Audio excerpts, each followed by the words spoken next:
Pois é, meus amigos, veio aí um período eleitoral e até à data de realização das eleições vamos ter seguramente várias sondagens. As sondagens, em contexto eleitoral, servem para avaliar as intenções de voto dos eleitores, são efetuadas por empresas especializadas e fornecem-nos uma visão antecipada do que podem ser os resultados eleitorais. Os resultados das mesmas dependem de vários fatores e neste vídeo falaremos de alguns deles. Se te interessa saber um pouco mais sobre o assunto, fica por aqui, pois falaremos de amostragem, estimativa e intervalos de confiança. As sondagens são estimativas com base na recolha de amostras relativamente à intenção de voto dos eleitores num dado momento de tempo.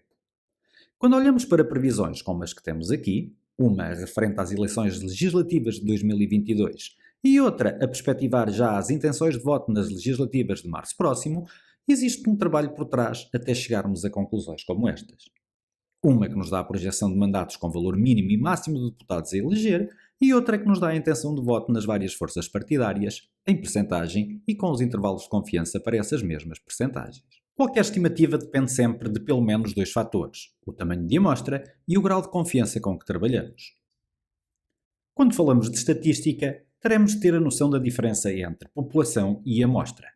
Por população entende-se a totalidade dos itens a ser estudados e a amostra é um subconjunto de uma população. Algo a ter em conta, e que é fator primordial, é assegurar uma boa representatividade da população.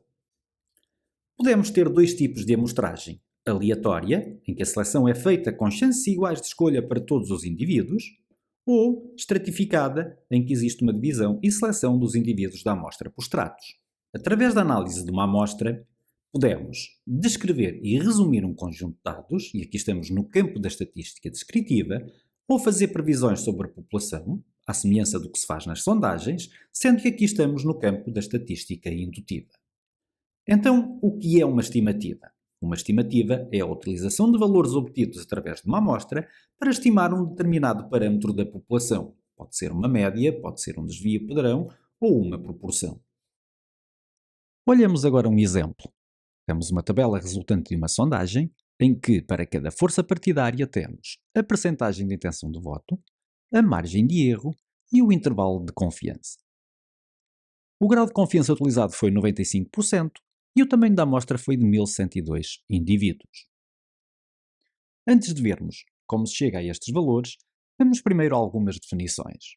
Grau de confiança é a probabilidade de um intervalo de confiança conter o verdadeiro valor de um parâmetro da população.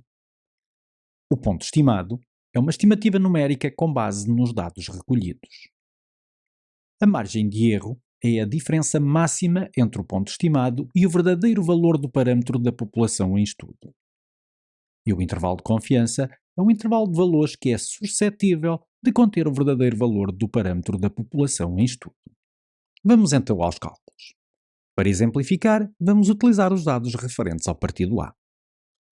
Grau de confiança definimos nós, o normal é trabalhar com 95% de confiança, e a primeira coisa a fazer é calcular o ponto estimado. O ponto estimado obtém-se dividindo o número de eventos, y, e aqui o número de eventos são as intenções de voto no partido A, pelo tamanho da amostra N, que neste caso são o total dos indivíduos inquiridos. Dividindo então 320 por 1102, obtemos a proporção de 0,29. De seguida calculamos a margem de erro. A margem de erro é-nos dada por uma fórmula, e essa fórmula depende do parâmetro da população que estamos a estudar. Neste caso estamos a estudar proporção, e a fórmula é α sobre 2, multiplicado por raiz quadrada de π chapéu vezes q chapéu sobre n. Α sobre 2 é um valor tabelado, vem da tabela da distribuição normal. O P chapéu é o nosso ponto estimado e o Q chapéu é 1 menos o nosso ponto estimado. N é o tamanho da amostra, neste caso, o total dos inquiridos. Aplicando a fórmula, temos uma margem de erro de 0,0268. Por último, calculamos o intervalo de confiança.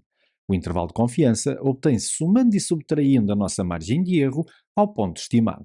Aplicando ao nosso exemplo, obtemos um intervalo de confiança de 0,263 a 0,317. Se aplicarmos os mesmos cálculos para todas as intenções de voto nos vários partidos, obtemos este gráfico onde temos a estimativa e os respectivos intervalos de confiança. Por último, vou mostrar um exemplo real da aplicação destes conceitos e verificar as estimativas de uma sondagem à boca das urnas. Estas sondagens são efetuadas no dia das eleições e nos locais de voto, conseguindo-se assim uma boa estratificação e inquirindo eleitores após votação. Estas estimativas são aquelas que normalmente abrem os telejornais no dia das eleições e normalmente não falham. Vamos então comparar as estimativas desta sondagem com os resultados da votação. Podemos observar que o resultado de cada força partidária, tanto para a percentagem como para a eleição de mandatos à Assembleia, ficam dentro dos intervalos de confiança da sondagem efetuada à boca de urna. Espero que este vídeo vos tenha ajudado um pouco a perceber como funcionam a estimativa e os intervalos de confiança. Obrigado por assistirem, não deixem de dar o vosso gosto e assinar o canal e até ao próximo vídeo.